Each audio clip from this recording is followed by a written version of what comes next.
The Lallin Top Show is brought to you by Pagar Khata. Download the app now. मालिक, क्या इस बार भी late होगा पगार? पप्पू का, राजू का, छोटू का, सबके पगार का हिसाब करेगा तेरा मालिक मिनटों में। वो कैसे? पगार खाता के आकर्षक फीचर्स के साथ, क्योंकि स्टाफ खुश रहेगा तभी तो बिजनेस आगे बढ़ेगा। आज ही पगार खाता डाउनलोड करें।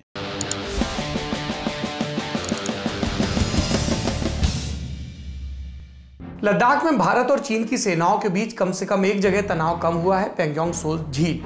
दोनों सेनाओं के पीछे हटने को लेकर भारत में सेना ने लगातार जनता को सूचित किया, तस्वीरें और वीडियो जारी किए जिसमें दोनों सेनाएं पीछे हटती देखी गई। सेना की उत्तरी कमान ने भी प्रेस के सवालों के जवाब दिए। जब चीन को लगा कि सूचनाओं की दुनिया में उसका पलड़ा हल्का हो रहा है, तो उसने गलवान घाटी में दोनों सेनाओं के बीच संघर्ष के समय शूट हुए वीडियो जारी किए। जून 2020 के इन वीडियोस में चीन के साथ साथ भारत के सैनिक भी नजर आए, लेकिन चीन इस प्रोपेगेंडा एक्सरसाइज का वो फायदा नहीं उठा पाया जिसकी उसे उम्मीद थी। भारत ने एक स्वर में अपनी सीमा की रक्षा के लिए उतरे जवानों का अभिनंदन किया। चीन की वीडियो के स्नैपशॉट निकाल कर भारत ने उन सैनिकों के चेहरे देखे जिन्होंने चीन की आंख में डालकर उसे बताया, आंख डालकर, कि तुम्हारी दादागिरी बर्दाश्त नहीं की जाएगी। ऐसा ही एक चेहरा था 16 बिहार रेजिमेंट के कैप्टन सोइबा मानिंगबा रंगनामेई का। 16 बिहार ही वो रेजिमेंट थी जिसके कमांड अधिकारी कर्नल बी संतोष बाबू ने गलवान में चीन के अतिक्रमण को ढहाने के बाद हुए संघर्ष में अंतिम बलिदान दिया था। जब से वीडियो में कैप्टन सोइबा को पहचाना गया, उनकी छवि पूरे देश में एक हीरो की हो गई है, खासकर मणिपुर में, जहां के सेनापति जिले से कैप्टन सोइबा आते हैं।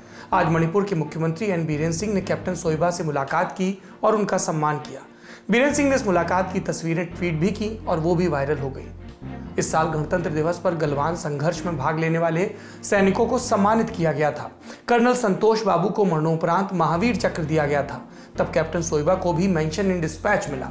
शाब्दिक अर्थ पर जाएं तो मेंशन इन डिस्पैच एक वरिष्ठ अधिकारी द्वारा लिखी गई रिपोर्ट है जो हाईकमान को जाती है। इसमें किसी भी सैनिक का जिक्र अगर होता है तो ये एक सम्मान की तरह होता है। ब्रिटिश कॉमनवेल्थ का हिस्सा रहे देशों की ये परंपरा आजाद भारत में 25 नवंबर 1950 को शुरू की गई थी। भारत में मेंशन इन डिस्पैच तीनों सेनाओं के प्रमुख जारी कर रक्षा मंत्री को भेजते हैं। सम्मानित सैनिक को अपने मेडल की रिबन पर लगाने के लिए कमल की पत्ती वाला चिन्ह मिलता है और साथ में एक प्रमाण पत्र जो बताता है कि भारत के राष्ट्रपति के आदेश पर सम्मानित सैनिक के नाम जारी सेना प्रमुख की डिस्पैच को भारत के राजपत्र में छापा गया है। मणिपुर के स्थानीय अखबारों के मुताबिक कैप्टन सोइबा सैनिक स्कूल इम्फाल से पढ़े हैं और उसके बाद एनडीए नेशनल डिफेंस एकेडमी और इंडियन मिलिट्री एकेडमी IMA गए।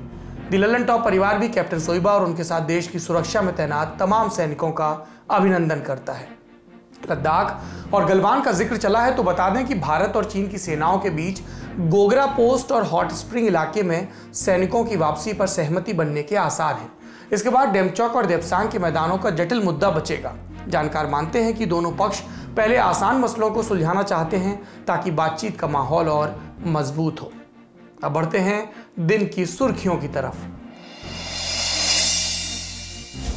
पहली सुर्खी आज भी कोरोना संक्रमण की दूसरी लहर की आहट से जुड़ी है।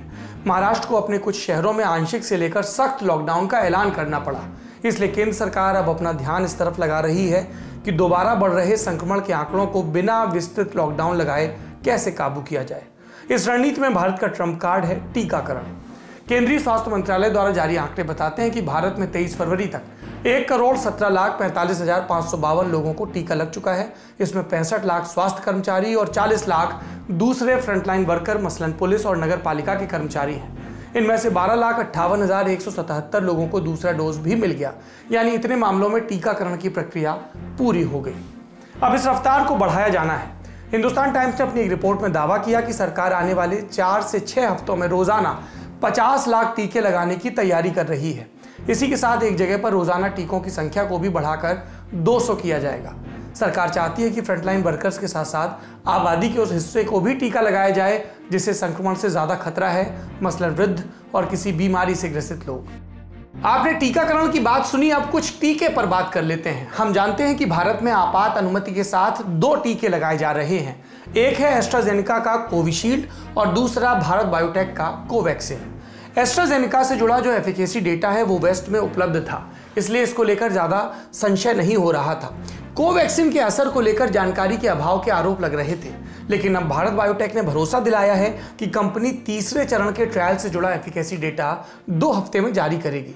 कंपनी ने यह भी कहा कि वो संक्रमण की दक्षिण अफ्रीकी जो स्ट्रेन है उसके लिए भी अपने टीके को डेवलप कर सकती है। हम जानते हैं कि 1 साल में कई चरण के लॉकडाउन और फिर टीका बना लेने के बाद संक्रमण की जो ताज़ा स्थिति है वो सरकारी दावों का लिटमस टेस्ट बन गई है। इस टेस्ट के परिणाम जल्द देश के सामने होंगे। दूसरी सुर्खी किसान आंदोलन से जुड़ी है। किसान आंदोलन के पक्ष में समर्थन जुटाने के लिए पर्यावरण कार्यकर्ता ग्रेटा थनबर्ग ने एक डॉक्यूमेंट जारी किया था जिसे टूल किट कहा गया। तो भारत में एजेंसियों का ध्यान इस तरफ चला गया कि इस टूल किट को बनाया किसने। इस संबंध में भारत की रहने वाली पर्यावरण कार्यकर्ता दिशा रवि, वकील निकिता जैकब और शांतनु मुलुक के खिलाफ दिल्ली पुलिस ने मामला दर्ज किया। आज दिल्ली की एक अदालत ने दिशा रवि को 1-1 लाख के 2 बॉन्ड्स पर जमानत दे दी। अपने आदेश में अदालत ने कहा कि दिशा के खिलाफ पुलिस द्वारा पेश किए गए सबूत अधूरे और अस्पष्ट थे। फिर दिशा की कोई क्रिमिनल हिस्ट्री भी नहीं रही। सुनवाई के दौरान जज ने पुलिस से जो सवाल पूछे वो आम दर्शकों को भी इस मामले को समझने में मददगार हो सकते हैं, इसलिए हम यहाँ दोहरा देते हैं। पूछा गया कि टूलकिट वास्तव में क्या होती है, क्या ये दस्तावेज अपने आप में किसी शख्स को दोषी साबित करने के लिए पर्याप्त है। पूछा गया कि क्या पुलिस के पास ऐसा कोई सबूत है जो दिशा रवि का सीधा संबंध 26 जनवरी के दिन दिल्ली में हुई हिंसा के साथ स्थापित कर सके। कानूनी मामलों पर नजर रखने वाली वेबसाइट बार एंड बेंच की रिपोर्ट के मुताबिक दिल्ली पुलिस ने अपनी तरफ से कहा कि दिशा रवि ने खालिस्तान समर्थक गुटों के साथ भारत को बदनाम करने की साजिश की और हिंसा भड़काई। उनका सामना निकिता जैकब और शांतनु मुलुक से कराना जरूरी है। पुलिस ने आरोप लगाया कि पूछताछ के दौरान रवि ने दोष इन दोनों के सर मढ़ दिया था। इन आरोपों के जवाब में दिशा ने कहा कि किसी खालिस्तान समर्थक गुट से उनका संबंध नहीं रहा और उन पर देशद्रोह या हिंसा का मामला तो बनता ही नहीं। दूसरी तरफ किसान आंदोलन से जुड़े और भी अपडेट वो भी जान लीजिए। किसान आंदोलन के बहाने विपक्ष अपने लिए मैदान पर जगह तलाश रहा है। राष्ट्रीय लोकदल और कांग्रेस जैसी पार्टियां लगातार महापंचायतें कर रही हैं। आज मथुरा में महापंचायत करते हुए कांग्रेस महासचिव प्रियंका गांधी ने सरकार पर निशाना साधा।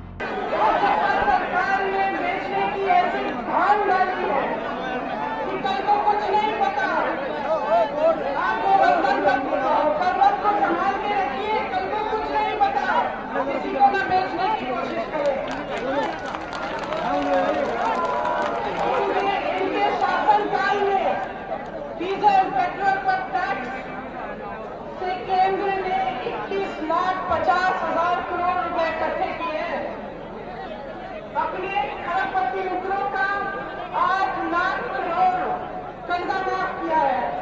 एक भी किसान का कर्जा माफ नहीं किया। अपने मित्रों के लाखों करोड़ कर्जे माफ हो गए हैं, आपका 1 भी रुपया माफ नहीं हुआ। फसल बीमा के नाम पर आपसे खरबपति मित्रों ने उनके खरबपति मित्रों ने 26,000 करोड़ रुपए कमाए हैं।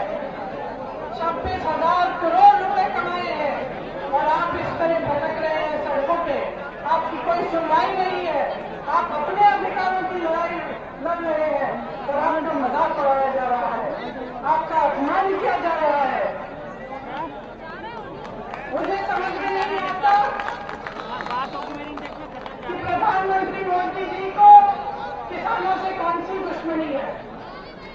समझ में नहीं आता कि जब आपने ही उनको प्रधानमंत्री बनाया, जब आपके वोटों के बल पर उन्हें सत्ता मिली, तब आपको इस तरह से वो क्यों ठुकरा रहे हैं, आपको बर्बाद क्यों कर रहे हैं। दूसरी तरफ किसान मोर्चा अब अपनी महापंचायतों को जाट बेल्ट से बाहर ले जाने में लगा है। 8 मार्च को मध्य प्रदेश के श्योपुर में किसान महापंचायत का ऐलान हुआ है।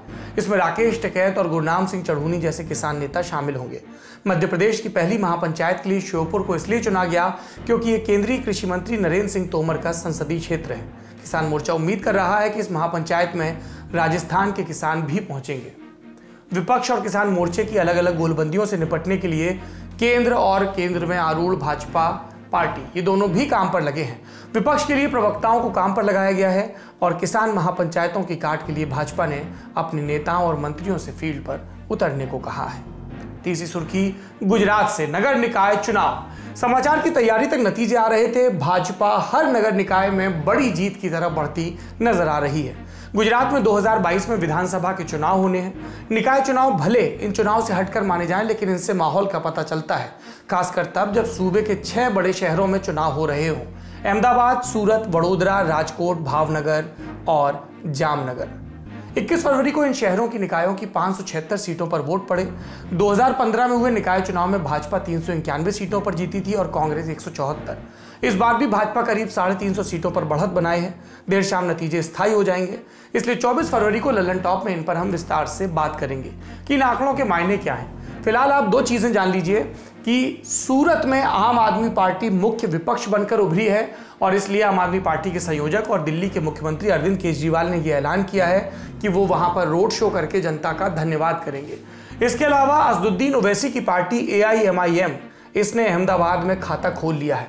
अब इन तीनों चीजों का क्या मतलब निकाला जाए। पहला मतलब याद रखिए कि 2017 के उत्तरार्ध में गुजरात के विधानसभा चुनाव में भाजपा की सत्ता बचाने का काम शहरी सीटों ने किया था और इन चुनाव परिणामों से ये स्पष्ट है कि इन शहरी इलाकों में बीजेपी की मजबूत पकड़ अभी भी बरकरार है। कांग्रेस पार्टी जो पिछली बार पटेलों के आरक्षण के आंदोलन की लहर पर सवार होकर सत्ता में आने का स्वप्न सजो रही थी, वो क्या रूरल में मजबूत है? क्या अर्बन में अपनी घुसपैठ कर पाएगी? अर्बन में रिक्लेम कर पाएगी अपने आप को? इन चुनाव से तो ऐसा कतई नहीं लगता। दूसरा महत्वपूर्ण बदलाव कि क्या आम आदमी पार्टी जिस तरह की हसरतें लेकर पंजाब में गई थी वैसे ही गुजरात में दाखिल हो सकती है। आपको आम आदमी पार्टी का चरित्र याद रखना होगा। ये मूलतः शहरी इलाके की पार्टी है, ऐसा कहा जाता है। इसकी कैंपेन स्ट्रेटजी के बारे में भी इसी तरह की टिप्पणियां की जाती हैं। क्या आम आदमी पार्टी गुजरात के शहरी इलाकों में भारतीय जनता पार्टी के सामने विकल्प बन पाएगी? और तीसरा बिंदु, असदुद्दीन ओवैसी की पार्टी लगातार हैदराबाद के अपने मजबूत बेसन के बाहर अपनी पकड़ बनाने की कोशिश कर रही है, अपने आप को मुस्लिमों की पार्टी के तौर पर रिप्रेजेंट करने की कोशिश कर रही है। बिहार में उन्हें इसके परिणाम मिले, बंगाल में उन्होंने ताल ठोकी है और अब गुजरात में भी दाखिल हो गए। इससे पहले हैदराबाद के बाहर हमने देखा था कि महाराष्ट्र में किस तरह से ओवैसी की पार्टी ने अपनी प्रेजेंस दर्ज कराई थी।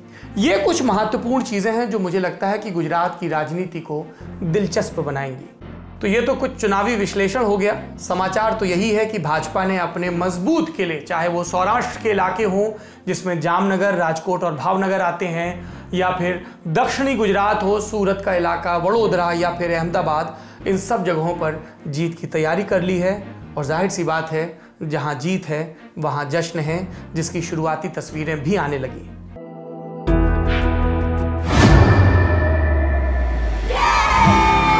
घुटना, कंधा या कमर, चाहे जैसा हो दर्द, डॉक्टर ऑर्थो आपको देता है दर्द से पूरी आजादी, एक भरपूर जिंदगी। ये कोई टेम्परेरी पेन किलर नहीं, आयुर्वेदिक औषधि है।